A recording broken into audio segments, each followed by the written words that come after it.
Sanctuary, Massachusetts Bay and Ipswich Bay. Ocean waters from the Merrimack River to Plymouth from 40 to 60 nautical miles offshore until 11:45 p.m. Eastern Standard Time. At 10:47 p.m. Eastern Standard Time, a severe thunderstorm capable of producing waterspouts was located near Mass Bay Buoy 44,029, moving east at 40 knots. I'm sorry? Waterspouts? You want to run that one by me again, Upton? Box? What the hell am I talking about? And create locally hazardous seas. Small craft could be damaged in briefly higher winds and suddenly higher waves.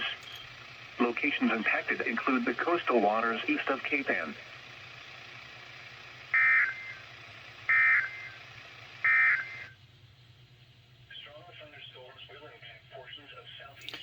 Wow, okay. Waterspouts. Okay then, I guess I'll be back with more later then, guys. Happy Hanukkah to those who celebrate.